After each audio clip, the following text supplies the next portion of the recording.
Okay. Are we actually live? Are you sure about this? Oh, okay, cool. If we're not, then that's going to be a problem.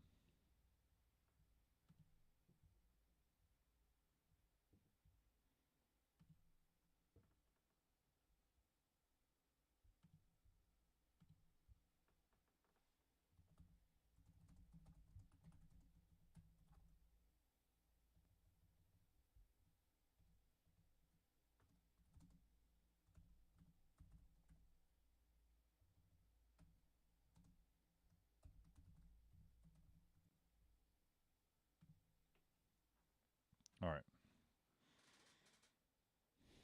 Are you all right? Are you sure about that? Put my Okay. phone in focus mode. So it Is doesn't it flash like. what kind of focus mode? What are you focusing on? I'm so I'm telling confused. my phone not to give Tell me me any more. notifications during the show.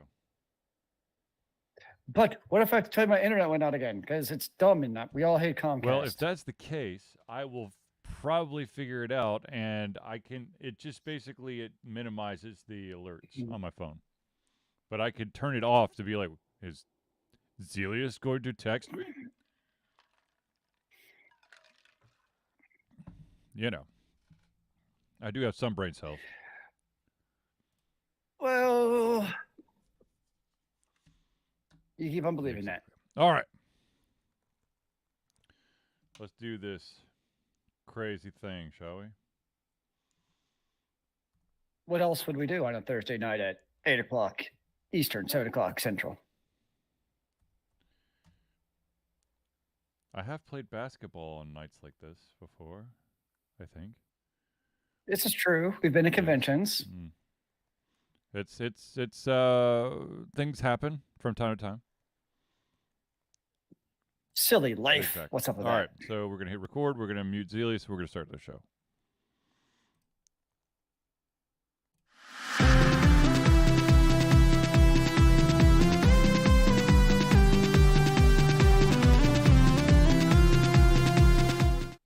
Hello, ladies and gentlemen, and welcome to another Dish Shelter Confusion Thursday Night Hangout. Greetings and salutations. So when I see that like rotating alt confusion symbol, it reminds me of like the old micropros, like way back in the day when you played colonization.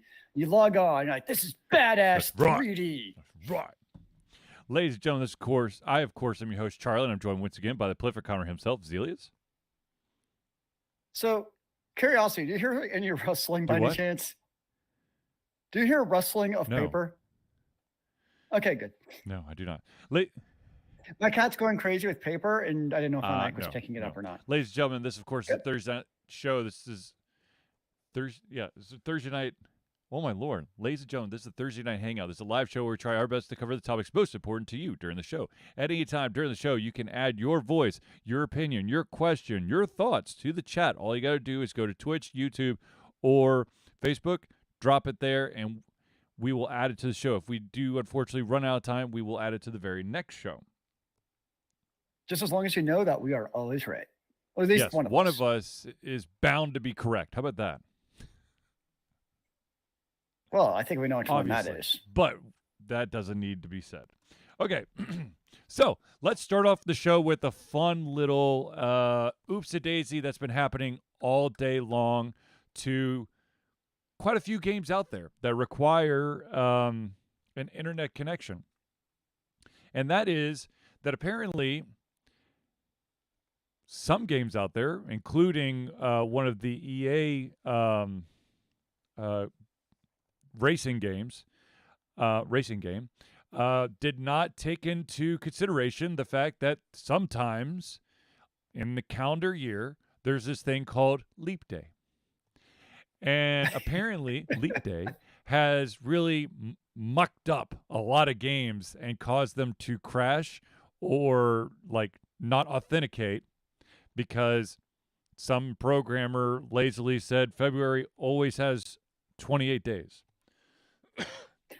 I mean, there's only like a 1 in 1,460 chance of it happening. So really, what are the odds? Yes. EA had to scramble. There's like a Final Fantasy cell phone game that had to scramble, and there's a bunch of other games out there that Um, yeah, that the game was like, today is an invalid date. We cannot play. Which is funny because there are programmatic ways to basically not even care what day of the week it is, or like any of the above, Right. to get around that exact issue of never having to worry. Like it's a leap year, it's Y2K, or I forget what the next big. I know there's another big issue coming up in a number of years that affects Linux time. Well, the Mayan calendar's where now like passed, so it's not that one. no, it's like it's like based on how they did the dates, like it actually like runs out of memory or something in a couple of years, based off of epoch time. 2038. Insufficient capacity used to represent time. Yeah, and you would think 2038. That's 14 years. That's plenty of time. Well, actually, not so much. it apparently will only affect 32-bit systems. Well, that's like the At entire government. 3:14 and 7 seconds UTC on the 19th of January 2038. Yeah, there will be systems that. Oh will God, be yes, absolutely. Look, we both have dabbled in very in systems that are quite antiquated, and it's because some companies are in the opinion that if it ain't broke, don't fix it, which is totally fine until that system has so far sunsetted, which means it's been retired. It's not longer supported, but hey, it still works, so let's keep using it until that sunsetted product basically implodes on you. I mean, hey, you can't hack analog. I'm just saying. With the toggles, let's do toggles. On and off, baby. The true tubes. Yeah. All right, so that happened. Leap Day apparently has caused quite a few game crashes or game issues. So congratulations to the developers out there who forgot that sometimes there's an extra day in the year. Nice. All right. Next bit of news. I don't know if anyone's been is a Tekken fan. You know, Tekken, the fighting game. But Tekken 8 recently came out, and now the fans and purchasers, consumers of Tekken 8 are all up in arms. And that is because shortly after the launch of the game, all of a sudden, this tricky, icky thing that Zealeus absolutely adores, called microtransactions, started yes. populating everywhere in Tekken, basically for costumes and whatnot. And people are basically having a shitfest because they're like, "This is crap." You did the developer behind Tekken, which of course I'm blanking out on at this very moment in time. God dang it! What is the name of the developer? It's gonna tick me off. Bandai Namco. Bandai Namco. Basically, the gamers are accusing Bandai Namco of basically rigging the reviews because they didn't do the microtransactions while the review copies were out. So all the the big publications came out and it's like, oh my God, it's a great game, blah blah blah blah blah. And then of course once we the people actually got to get their hands on it, we're inundated with microtransactions, and so they're like, you bastards. Sounds smart to me, actually. See, here's the thing, and this is unfortunately not something that's going to go away, ladies and gentlemen. I hate to be the bearer of bad news, but microtransactions are going to be here forever. The reason has to do with the fact that as games and development and technology has increased, the cost of games has gone up. And so, as Zealeus has put in the chat, the reason is the monies. And now, I understand some microtransactions. I don't understand microtransacting you to death. Okay, if it's an optional microtransaction where don't have to, then I don't see a problem with it. But if it's constantly slapping you in the face, like you can't truly play the game unless you start buying shit, then that's when I want to punch someone in the nuts. You mean like most cell Exactly. phone games? So, but here's the thing. One of the, I want to say it was it the developer?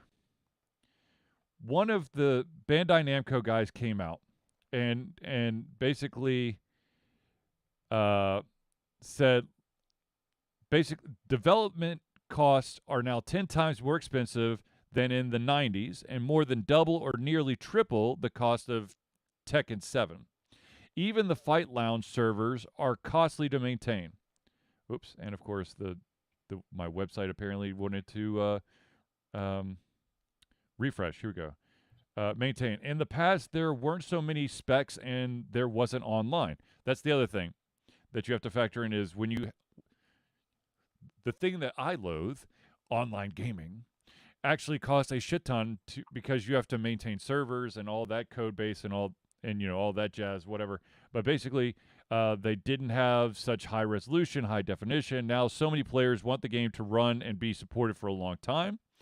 It costs money to continually update the game for that reason. However, let's see, probably only keeps good memories of old games he experienced as a boy and does not pay attention to these changing times. And basically, the consumer is only keeping the good memories of the old games he experienced as a boy and does not pay attention to these changing times and increasing costs. The economic situation and everything else is changing. If we simply do nothing, as the gamer suggests, the game will simply stop running in a few months. I think that is what they want. So there is no point in talking to the gamers about these realities. They want us to stop economic activity and stop updating and supporting the game. I think. Of course, so their income has also doubled in the last decade. So the real question is, what do their profits look like? And then what is their, that's what I'd be curious. What does their actual margin sheet look like as far as profits and executive pay in regards to all that? I mean, if they're not making profit and the executives are making $1,000 a year, then I'll be like, okay, you actually have a good argument. But I mean, I couldn't find the quick information. I can see the revenue without the profits. Actually, wait, gross profits. Yes. Yeah. So their gross profit has also doubled in the last decade since 2010. So it's also a little bit of, I mean, but at the same token, I also get that as a public held company, your profits must increase every year. Which I don't quite understand because you're making a profit. Why does it actually have to increase? But I think that's the naive child in me. It's this thing called growth. Investors like to see growth. It makes them feel good. Oh, I've heard all about it. It makes them feel good about putting more monies. Look, here's the thing. I understand that with the way. Okay. In this wonderful gaming world that we live in, lots of games are pushed out the door way too early. So there is a shit ton of maintenance that has to be done. And also, gamers are expecting every little bug to be fixed almost immediately, and that costs money because you have to pay the testers, you have to pay the developers, all that jazz. Okay, I understand that. And am I a huge microtransaction fan? Absolutely not. But as I've stated many times, if I feel that I'm actually getting something out of the, I like to say, donation instead of purchase, but the donation that I'm making to the game, then I'm going to do it. If I don't, then I'm either going to stop playing the game or I'll just keep playing it for free. But as Zealeus has pointed out many times, there are individuals, those white whales, that going to buy into this like crazy. And that's where, the games can get their money. And yes, there are definitely there are companies out there who game the system to freaking death to make as big of a profit margin with as little work as possible. But at the same time, once again, there is a maintenance and upkeep fee. It's no longer you get the game and then there is no updates. There's no DLC. There's no bug fixing. That what you see is what you got. So Yeah. But I mean, I can understand both sides, but I mean, I will say, looking at specifically Bandai Namco, their operating expenses have gone up a pretty good amount actually every single year. So there is some validity to what he's saying as far as, I mean, and it's a publicly held company, so they can't really lie about it too much, Hollywood aside. So there is some bit to that. There is the reality that like video games, like AAA titles, have still held at basically $60 for the last how many years? Right. I know there's a couple pushing for the $70 price mark now, but really think about like inflation, cost of expenses, cost of video game production, everything else. And really the cost of video games hasn't really increased. Even like you think about like a mid-tier game, like non-AAA, I'll say, has been around $20, $30, maybe $40 for how long now? And that really hasn't changed either, versus you look at something like going to the movies, for instance, has skyrocketed in the last last decade or two. So there is some bit of validity, I would say, from a, operating expenditure perspective of, you're an executive and it's also like, why isn't the cost of video games gone up? I think it's a fair question. And I would personally, as long as it's not like the pay to win, and if they're making up the difference for that $60 game with microtransactions for cosmetics, and they're not having to increase the base game, I'd rather do that than paying. I mean, because really, like, we should be paying over $100 for new games if you want to keep with the cost of inflation. That's just the reality.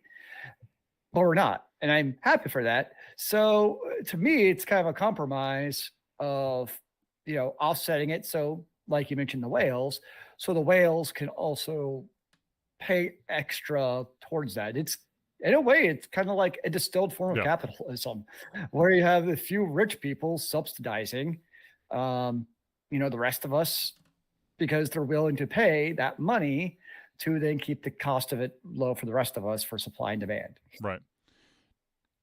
So, microtransactions aren't going anywhere. Like, I mean, every online game has them. I'm with you where it's also, how does it like bash it into your head? A good example actually that I'll give you is Last Epoch. As far in terms of developers listening to what the players have to say. So when they released the game, they had this campaign where it was, if you got three people to refer, if you refer three people to the game with a referral code, you get this cosmetic add-on. Well, as this wants to happen, all that happened was chat was inundated with, hey, use my friend code so I can get this free cosmetic. It was really obnoxious.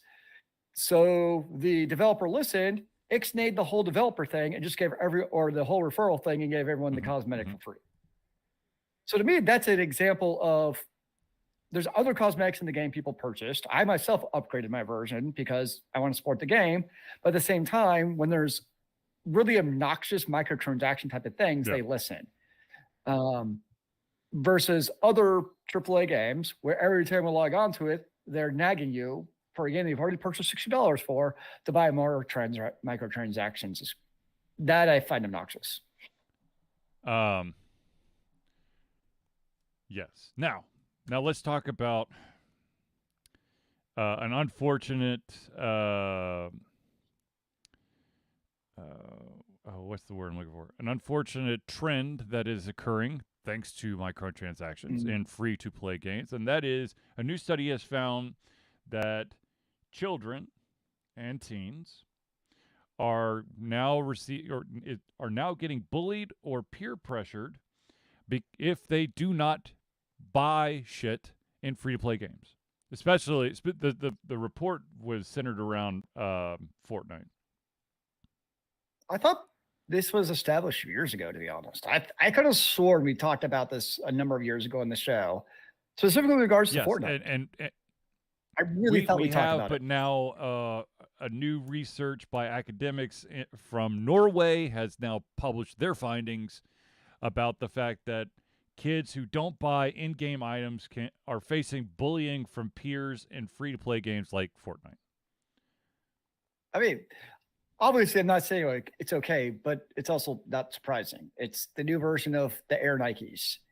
Like, are you wearing the cool shoes? I mean, we didn't have to worry about that because we're at private schools, but public schools, it was definitely, I know it was a big thing with like, are you wearing the cool shoes? Do you have the right T-shirt? Do you have the right shoes? Do Yeah. you have the right lunchbox? So I'm personally glad to wear uniforms in school because I didn't have to worry about that BS. So it's dumb, it's stupid, but I'm also not surprised at all that that would happen. Kids are fascinating creatures. I'll just say that. That's one way to put it. I mean, it's also peer pressure. It's online, it's digital, it's all that good stuff or bad stuff, depending on your version. I mean, it is we live in a world where individuals who do not have the shiny new thing get made fun of.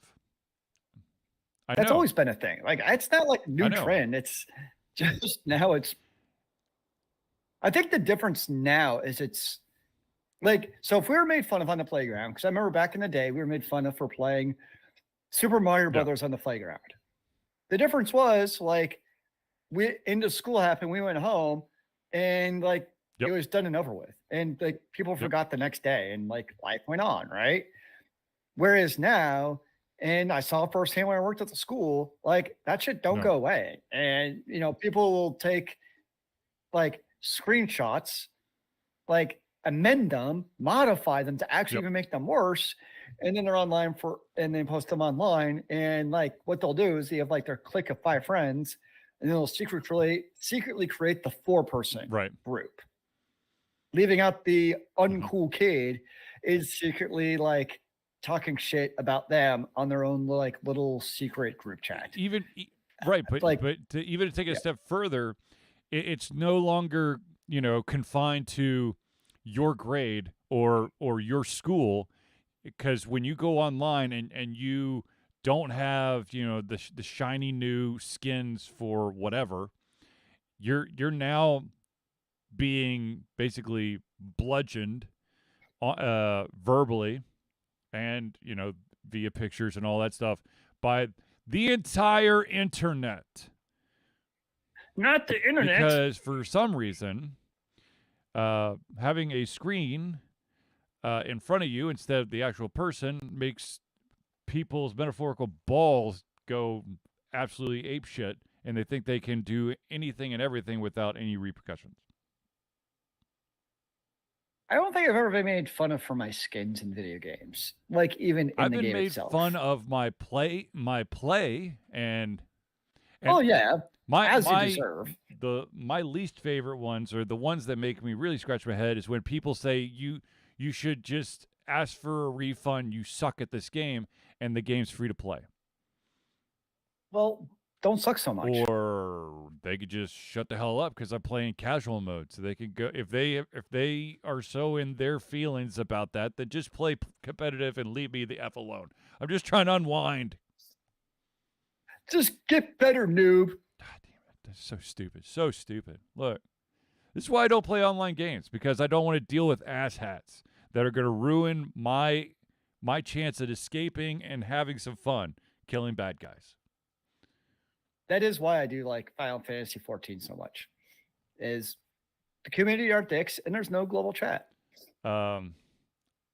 Speaking of online games, the new hot game online, of course, is Helldivers 2, the online co-op.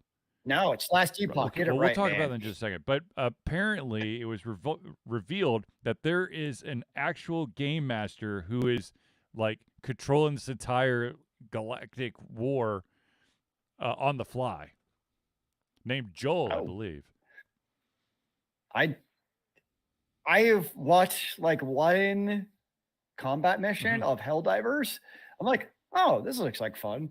Apparently, some people are losing their mind because one of the planets was going to go away or something. I don't know. It's that community has gone absolutely crazy in a good way. It's fandom. It's a game I'll probably pick up eventually, but not today. And good news for you. The developer have basically told everyone who's interested in the game but can't afford it, it's okay to wait. Just join when you can. So my only fear of a game like that is, okay, so Final Fantasy 14, like you can basically solo the entire thing. They even have like ways to do like dungeons and stuff with people, like with NPCs. And even then, like when you do like dungeons with other people, like it's not like, it's really hard to actually drag down your entire party. Versus a game like Helldivers, my worry is like if you wait like a year to play, because I've seen this with these type of co-op games, right? If you wait a year to play and you're like a brain spanking noob, like people like a mission that like today would have taken, I don't know, 10 minutes to take, people will be completing in like a minute and a half a year from now. And so like you'll just be sitting there like scratching yourself because you're doing like 10% of their damage. Yes. Does that make sense? You know what I'm saying? So that's my worry of a game like that type of co-op game. Like if you wait too long to enter into it, and from what I've seen, like Helldivers 2, like you have to play it with other people. Like you can't solo it. Because that was my first question. Like, this looks cool. Can I just solo it? It was like, no. Like, okay.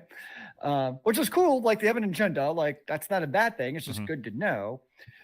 So that's always my quandary with a game like that is waiting too long going to be detrimental to that experience, or do they have such like phenomenal matchmaking skills where if you join as a noob a year from now, you'll actually be matched with noobs, which I would hope, because the game is what, $30. So that should prevent the issue of smurfing, where if you don't know what smurfing is, if you're watching, it's like people will get new accounts just to start over. But that's typically only an issue in PvP games. So you can like based on, other people. I don't see it as much in player versus element games like Helldivers. I'm trying to see. Damn, it was on my Steam thing, but apparently I can't find it. Hold on. Yeah. What, Helldivers? It's sure it's on $40 my list right now. Yeah, I think it was on my list like before, like in beta. I was like, oh, that's because I played Helldivers 1. I was like, oh, that sounds interesting. All right. So Zealeus mentioned a game that is also super duper popular right now, and basically is, in many people's opinion, what Diablo 4 should have been. So Zealeus, tell us a little bit about Last Epoch. So it was in, I say open beta. I mean, you had to pay for it. So early access, I guess, to be the right term. Open beta, closed beta, alpha beta, all these stupid terms. So it was an early access for a number of years, and I've been playing it off and on for a long time. And last Thursday, actually, it went 1.0 full open. And the premise, what I like most about Last Epoch is the different ways you can build your characters. So there's 5 different classes, and each class has its own mastery. So for instance, if you're a Sentinel, that's like your typical Paladin class, you have Paladin, Void Knight, and Forge Knight. So 3 distinct subclass. So it's 15, like basically subclass, 15 classes right there. And within your own class, you can also like mingle in the other 5 subclass, other 3 subclasses to an extent. What I like about it is each class has a bunch of different skills, and you put 20 skill points into each of those different 5 skills you have, and you can augment them to your heart's desire. So for example, I am playing, what am I playing right now? Like a sorcerer is a good example. You can have a electrical bolt. I forgot the actual skills, like electrical bolt thing, and it can be like single target crazy damage, or you can spec it into be like a chain lightning that hits everyone at once, or you can spec it into freezing damage. So a lot of these different skills, like they usually have like a base like electrical, fire, or ice. And you can spec it like there's usually like a node. They'll be like transform all fire into ice, or transform all ice into fire, for instance. And like as long as you don't totally screw it up, like especially during the campaign, like every build is basically viable. And that's why I like it, is it's very, there's a ton of different builds you can do, and it's not punching to redo your build. So like if you get to like level 40, you're like, well, this build sucks.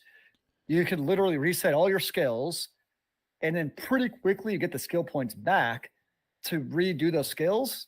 Yeah, I like it because it gives it the dopamine effect, meaning when you're playing, you're basically leveling up those skills all over again really quickly. So it's like ding, ding, ding. You get to redo the points and see how your character progressing. So it's like the happy medium. What people compare it to, which I think is accurate, is it's a medium between Diablo 4 and Path of Exile. Path of Exile, you better get like 4 different spreadsheets, 2 different websites, like 18 different videos. So you have everything planned out. You know what to do, because if you don't do it right, you just brick your entire character and just give up at life now because it's not even worth trying. And then Diablo 4, my biggest criticism of Diablo 4 is there's no build variety.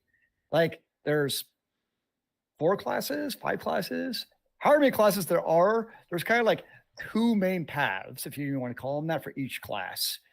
And they're just Barbarian, Rogue, Sorcerer, Necromancer, and Druid. Yeah, and I will say to Diablo's credit, like it is easy to redo your class. So like I was saying, like last Epoch, you can redo it.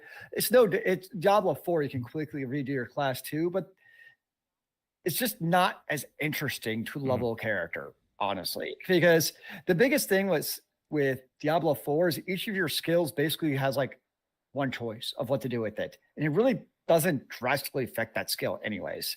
It's like, oh, this gives you 15% extra crit, or it changes to another enemy. Like that's the extent of your choices. So that's why the combat itself and the actual visuals are phenomenal in Diablo 4. Like they've always done that well, but the actual like core part of skills and leveling up is just not very interesting in Diablo 4. And to me, that's what Last Epoch does so well, is the leveling process, the skills, they're just fun that you can do. And then crafting is also between the two. You can do crafting. I mean, that's there. So it's just a good RPG. Craft, Zealeus? If you like, do you not craft? What's that? It's so the crafting in Last Epoch is it's augmenting the items you already have.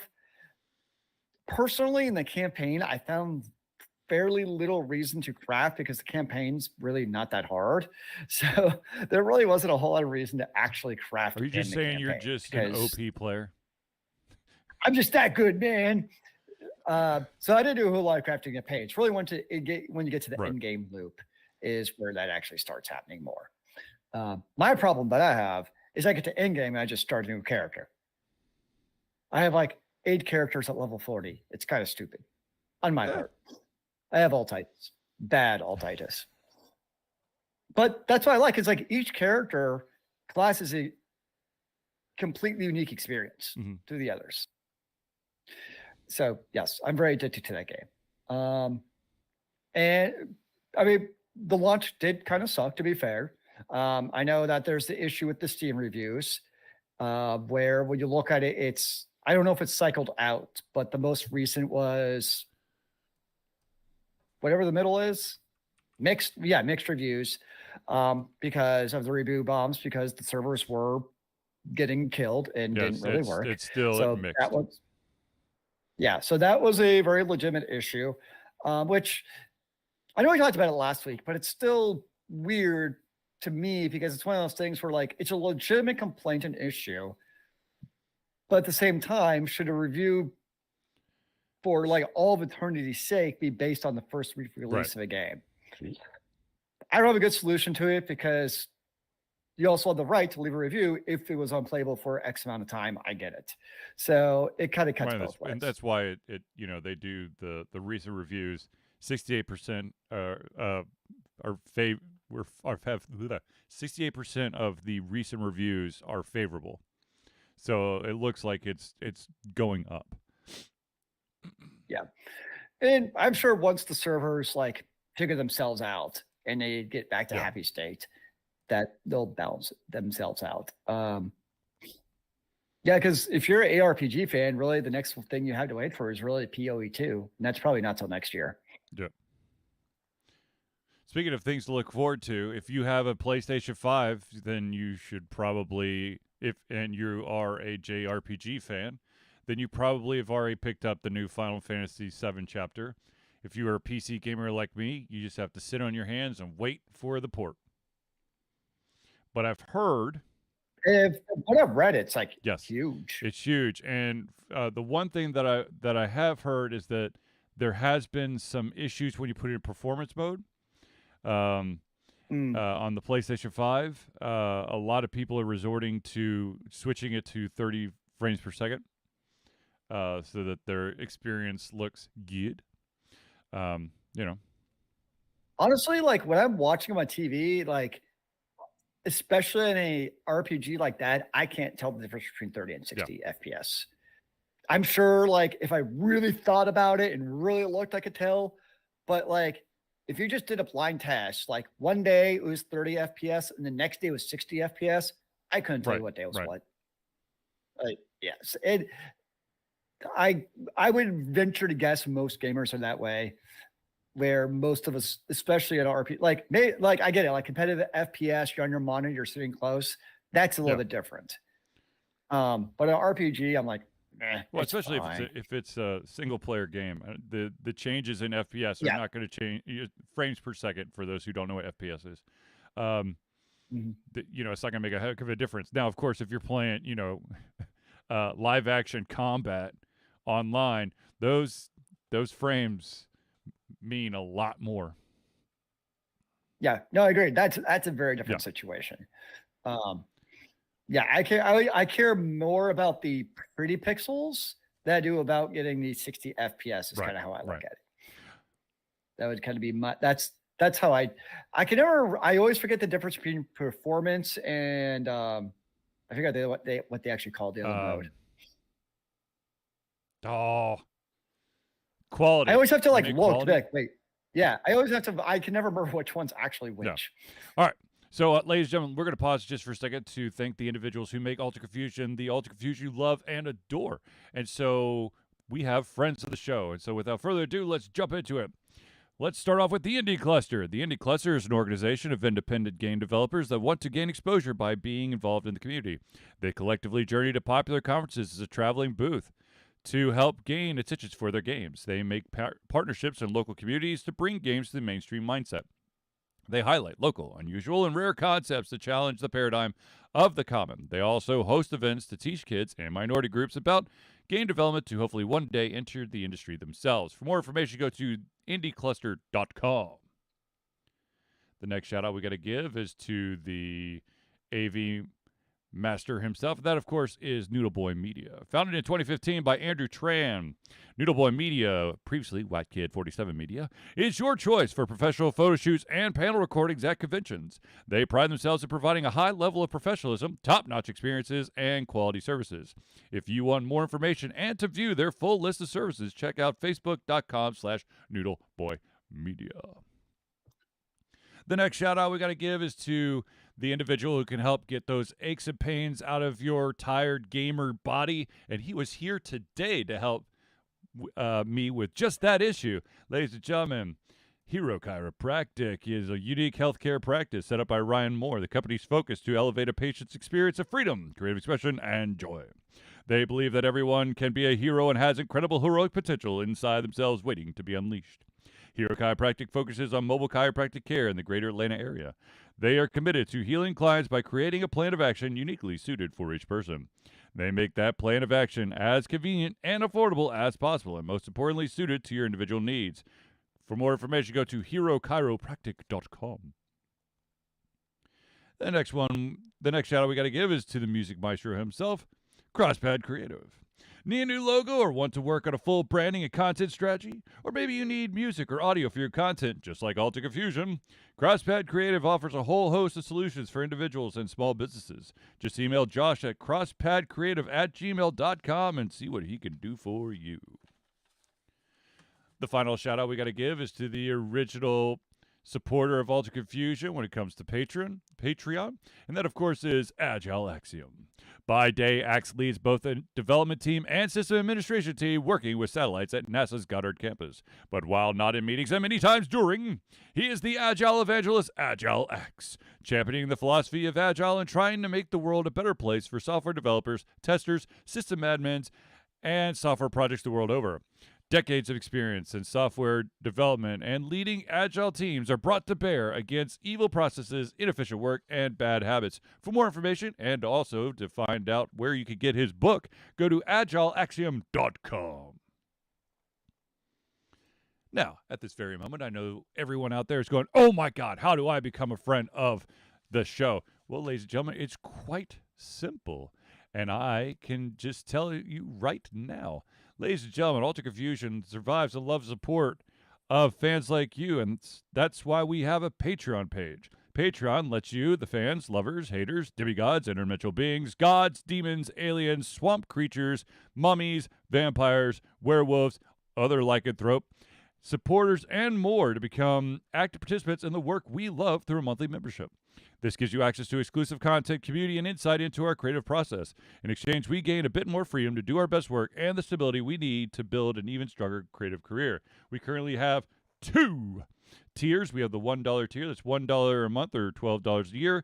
And what that gets you is the ability to partake in patron-only posts and also early access to all of our playthroughs.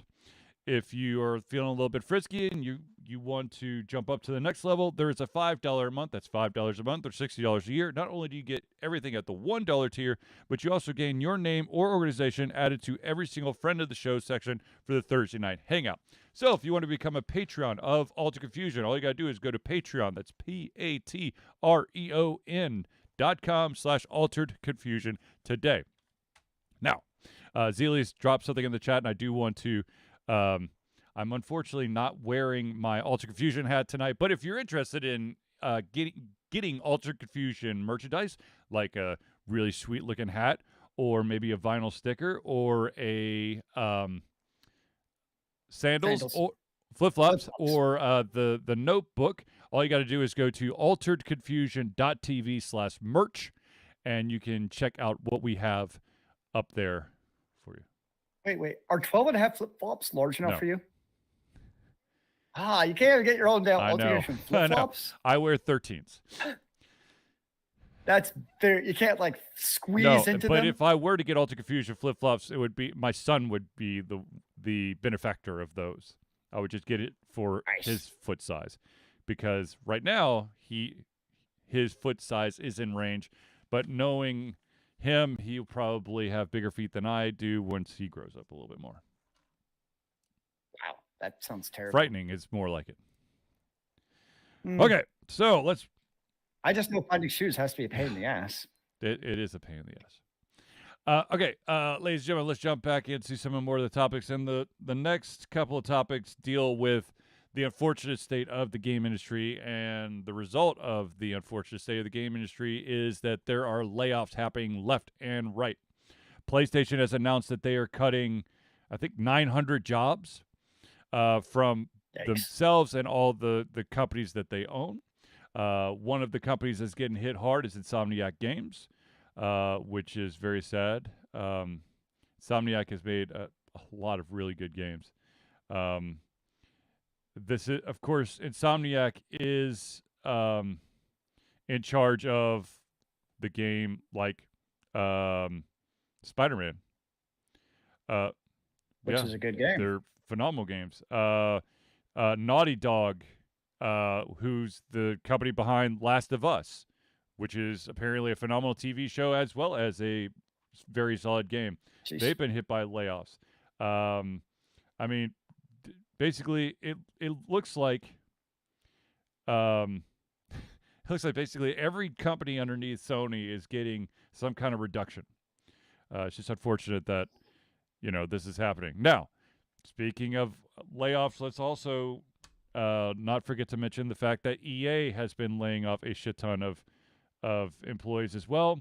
And of course, with the EA layoffs, they're also canceling games. One of the games that is now no longer a thing is the basically, if you've played the Jedi Survivor games, the same team behind that was going to make a game.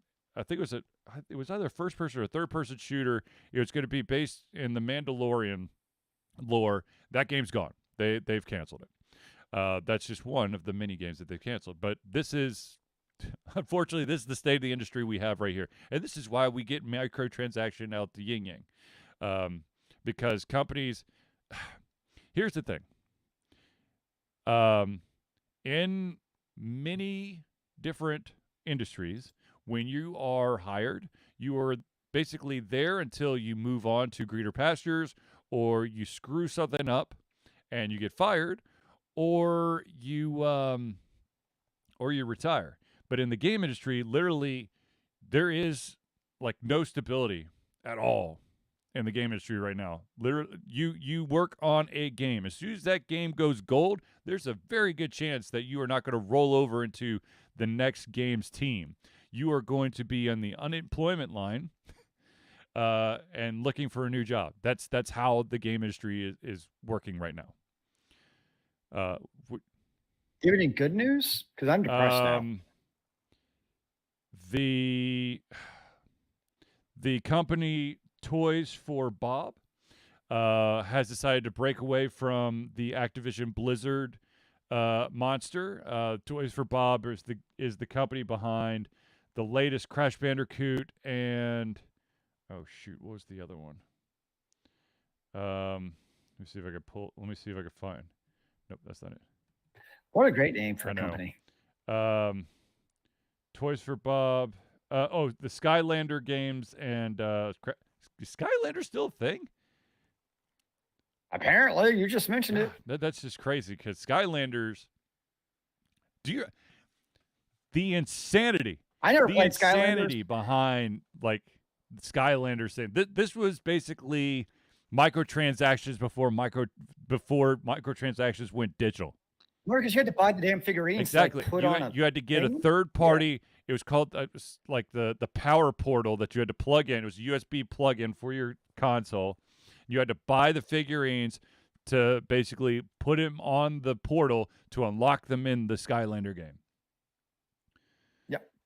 And Nintendo still does sort of that with the what do you call it? The Amiibis, which I've never really. Oh. I mean, I think I bought like 2 of them, but then it turns out that like the games that Amiibi could actually be used, I didn't own. So I was like, this is stupid.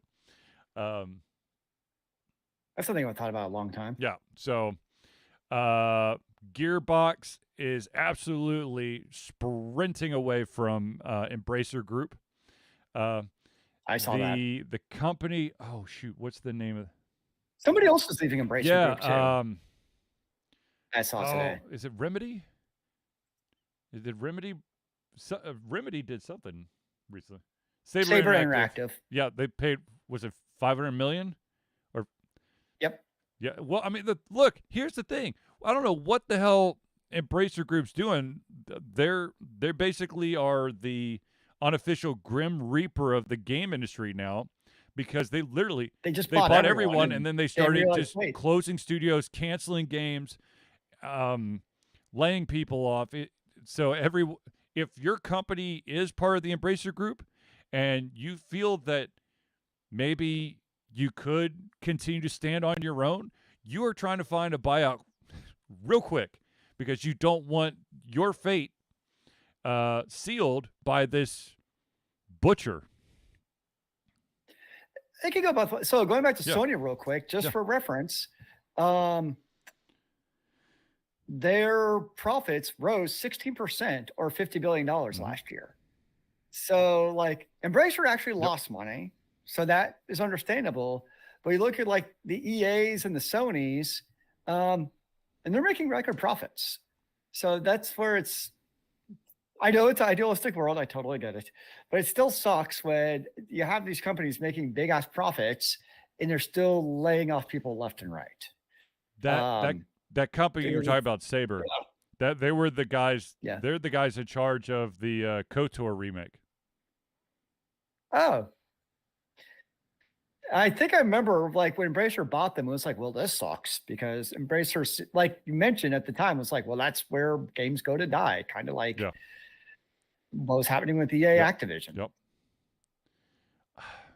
Or if they don't die, they're just a shell of themselves. It's the Activision approach. You buy up a company, then you skin the company, and then put the skin of that company on a mannequin and say, "Oh, look, they're still alive and well." Blizzard. Also known as the Broadcom strategy. Yeah. Now,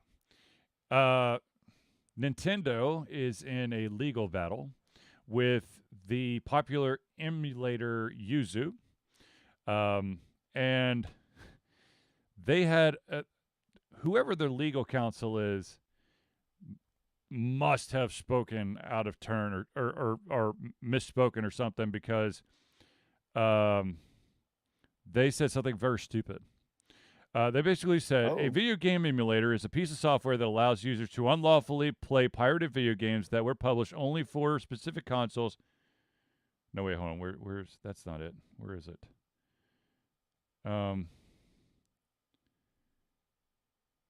Maybe that is it. Video consoles on a general purpose computing device. So they basically say that all emulators are evil.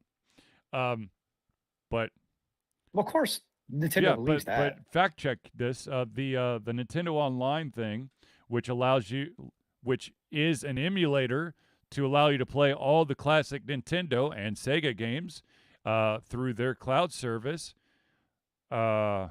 which you pay for. Yeah. So my understanding, the big stink over Yuzu is what it is that it specifically like went out of its way to allow pre-access to games like Breath of the Wild. Yeah, and so to me, so from what I've seen, that's what really put it on Nintendo's radar. Was like they specifically built it or updated whatever it is for that early pre-release access. So if that's the case, I can understand why Nintendo gets a little bit upset. No, absolutely. I just want to point out that here they are saying, emulators are only for pirating. They're evil, and yet that's basically, I don't know, a third of their business model right now is through emulation. I somehow doubt like their lawyer actually knows anything about video games. Let's be honest. Most people that are in the law profession or in the political profession have no idea what video games really are. They're just bad and absolutely. Evil. A waste of time. God, yes. Absolutely. Waste of time. Need to be thrown away, locked away, killed, maimed, destroyed, whatever. Preach.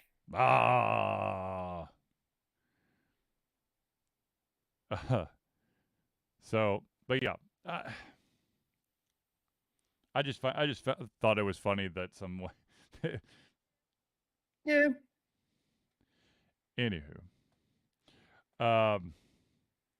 shoot, I had something else to say. Now I can't remember what it is. Did the brain take your cells again? Yeah, the brain stole all my cells. I did finally beat Blaze Blue Entropy Effect. I did not get the perfect ending though. I'll be completely brutally honest with you. I screwed the pooch and basically completed. There's a cutoff that stops certain things from happening, and I hit it, and finally I was like, oh, screw it. So I officially beat the game, and they do give you a new game plus, which allows you to keep a lot of the stuff, but all the story stuff gets reset, which is unfortunate because it takes for freaking ever to get some of the story stuff to and quests to advance. So that makes me sad just a little bit. But you like the Oh game. yeah, it got absolutely just berserk nuts because my attacks were so fast and stuff was just colorful light displays by the end of the game. But you know, I liked it, and my kids liked My kids liked watching me play it. They tried it, but they're like, we can't figure it out. I'm like, ha Nice. ha ha, yay! I figured something out my kids can do, which is unfortunately becoming rarer and rarer because usually it's the other way around. Which, by the way, if anyone out there is listening to this or watching this and you know how to install like the Pokemon flavor of the Minecraft experience, hit me up because I cannot What? figure out how the hell to do it. And my eldest is like, Dad, it's supposed to be super easy to do. I'm like, I don't know. Did you do it yourself, And I was like, child? yeah, here you go, bud. It's super easy. He could do it. That's what we should tell him. Yeah. Exactly. Minecraft is a game I could never get into. Just never. It just wasn't the right time or whatever it was. I don't know. Okay, so I made mention of a company named Remedy, and I did want to clear something up. And basically, the company Remedy bought back control of their game Control for $17 million from the publisher 505 Games. They basically wanted to have the freedom to decide the best path forward because they want to make a sequel. Makes sense. So 505 will continue to be the publisher until the end of 2024, but after that, it is all Remedy. So hopefully we will see another one. That would be sweet. And yet again, what Zealeus was hinting at is the unfortunate fate of many games out there is hopefully we see this game actually happen. Speaking of making things happen, there is, to totally change gears, there is an amazing manga, graphic novel, whatever you want to call it, called Solo Leveling. When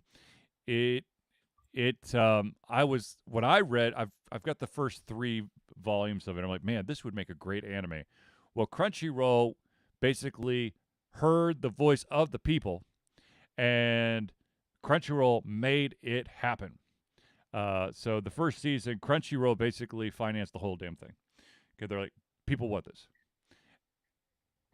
I have watched the first as many episodes that are dubbed right now as the number I've watched. Because I can't focus solely on the TV these days, because I'm usually multitasking like a mofo. I have to have the dub version so that if I lose eye contact with the screen for a second because either a dog has run into a room that they're not supposed to be in, or someone emails me or DMs me about something from work, I don't basically have to pause and rewind to rewatch that scene. Now, if everyone would just leave you alone while you're working so you can watch the anime. Exactly. Why is this such a problem? Why can't you just... Come on, people. I'm busy here working on things. I don't understand. I am trying to get stuff done, which that stuff involves my checklist of anime I need to watch, okay? I was going to say it includes reading for educational purposes to give you a better understanding of how the world works. Now, speaking of anime, there is a fun anime out there that I think just wrapped up their first season on Netflix. Unfortunately, I think it's only 9 episodes, or maybe, I guess it's only 9 episodes. It's called Delicious in the Dungeon. It centers around a dungeon, a group of adventurers that go into the dungeon, and they are on a real shoestring budget. And they actually, so there's only 9 available, but they're still going to be releasing more episodes. But basically, because they're on the shoestring budget, they don't have any supplies, so they have to eat the monsters, and it's all about like cooking different monsters. Like, oh, this monster would be great if you were to boil it in this broth, and it's a lot of fun. Sounds like they need to make a cookbook based off this. I would not be surprised by the end of this season if there is not a Delicious in the Dungeon cookbook. But I will say that I find it a great anime to watch while I'm eating lunch. That's become my lunch anime. Unfortunately, it's one of those shows on Netflix that receives a new episode every Thursday. So it's not, you can't just binge it. But yeah. I actually have a new lunchtime TV show, which I know I'm behind the time, but it just came out on Netflix, is Brooklyn Nine-Nine. Such a good one. Oh, I'm like, Yeah, this is really good. I am very sad that the actor who played the captain died. Yeah. He's great. Oh God, he's phenomenal. They're all great. I loved every single character. They are. Yeah, it'd be like 22-minute episodes. It's perfect for the little lunch break during the day. So that's my current addiction. Well, my current addiction is if I can't find an anime to watch, I just basically go down the rabbit hole in Crunchyroll and just select something that seems interesting, and then I watch an episode of it, and I can't tell you how many. After watching one episode, I'm like, yeah, no, it's not for me. Nice. Yep, I get that. I watch one and I'm like, wow, this makes me feel not good. Like I feel like dirty for watching this. One of those. Yes. You definitely get that in the anime. And you can't always tell from the previews. Like, it looks like, it's just normal anime, and you watch it like, okay. Yep. My teams better not have an open camera for this right now. Anyways, so, but I think that's all I got on the agenda there, Zealeus. I am going to, I've been playing a game. It is not for everyone. I will tell you this right now. It will bore the absolute piss out of a lot of people, but I find it very interesting. And it's a game, and I think I've made mention of this game before, but it's called Chance of Sonar. It is a game. It's basically like you are at the bottom of basically the Tower of Babel-esque like type of situation, where you walk around this level, this area, and you're going to see words written everywhere, and you'll be talking to people, and none of it's going to make sense. But what you're doing is you're trying to basically learn and translate what you're seeing to basically you're building these dialects so that you can get past to the next stage. So far, I'm on the third one. And it is it's a lot of fun. It is a little bit nerve-wracking when in order to make sure that you are getting the words right, they do these random they stop the action, you open up your notebook, and then there'll be like a picture of let's just say a warrior, a musical instrument, and the sun. And so you have to correlate the picture to the word and whatever the dialect that your area is. You have to pick and select, and if you get all three right, then it locks it in. And so you have it right. It's a fun game. I was thinking about doing a playthrough of it, but then in order to do the playthrough, I literally would have to have a cheat sheet of all the words. Otherwise, it'd just take me too damn long. And I thought about, well, I'll just take a screenshot of all the words when they're in the right place. But here's the issue. Your dictionary gets filled by the the word when you first encounter that word.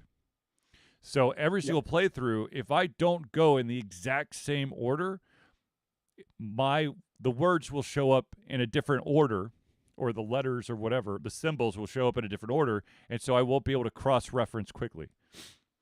So I've thrown that idea of doing a playthrough of that game out the window. I'm just going to complete the game and then write the review, and then of course I still got to write the Blaze Blue entropy effect review. And oh, by the way, if anyone was tuned in on Sunday, I deeply apologize that it took me basically 3 attempts to find a game that wouldn't crash basically upon load. I wanted to play something different, and that was my first mistake. I tried to play a game called Martha is Dead, and it crashed. And I tried to play a game called Methods, and it just locked up on the load screen. I'm like, well, fine, we're playing Blaze Blue entropy effect, and that's when I beat it. It was a message to go back to him. I don't know. And I will say that the wonderful thing about Steam is that a lot of times you have these Steam achievements, and to play to the end of the story, I'm quite in the minority. 9.8% of players have this achievement. So less than 10%. I'm in, this amazing uber elite group right now until more people play. You are very special. Damn it. I am. You're very. But you should go to bed telling yourself, I'm special. You don't do that? I do that every night. Nope. I just go to bed sneezing and coughing into my cat hair. Well, I do that with dog hair. So. Yes. But anyways, I think we've come to a good end for the show. I do want to thank everyone for tuning in to the Ultra Confusion Thursday Night Hangout. For myself, Charlie, and Zealeus, it's been a pleasure getting everything from our heads, our mouths, and of course, our hearts. We'll be back next Thursday for another Ultra Confusion Thursday Night Hangout. And remember, kids, keep on gaming in the free world.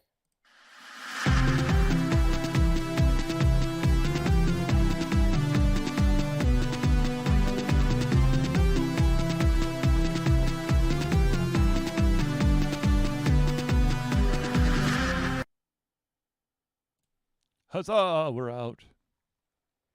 You made We all it. did. It was a group effort. We all made it. It was a group effort. We did an amazing job of surviving yet again. So, hold on.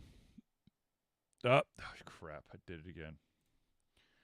I accidentally put an active window over you, and so it blanks you out. My bad, guys. I know you guys just want to see Zealeus. I'm going to be honest with you. I've run into quite a few games that I want to do playthroughs for, but then it's just a lot of reading, and it would be reading on my part or the viewer's part if I didn't read, and there's no voice acting. And I don't know that for me, I want to have voice acting in a playthrough. For me and for the viewer, I want there to be, the dialogue. Make it interesting to want to watch. Yeah.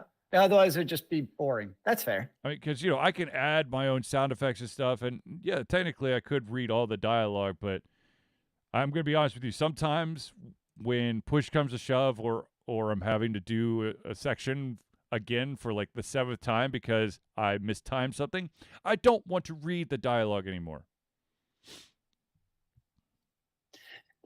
Can you not read? Oh no, I can read just fine. I just don't want to read out loud anymore. I want to do the Zealeus approach to gaming. Words. Advance. Words. Skip. Okay, kill things. Yeah, that sounds about right. I mean, it's hard to read, man. It's like it requires thought in my words and other things. I just can't do it. Exactly. I'm not that smart. Hey, we all have our strengths. I do want to check length of neuronet Mindax proxy. Because I think that one is. Oh, there it is. 7 hours. Because I think that one is voice acted. Or, yeah. So that might be my next random early access game. Nice. Anyways, be on the lookout for that. All right, ladies and gentlemen, I'm going to end the stream. I got to talk to Zealeus.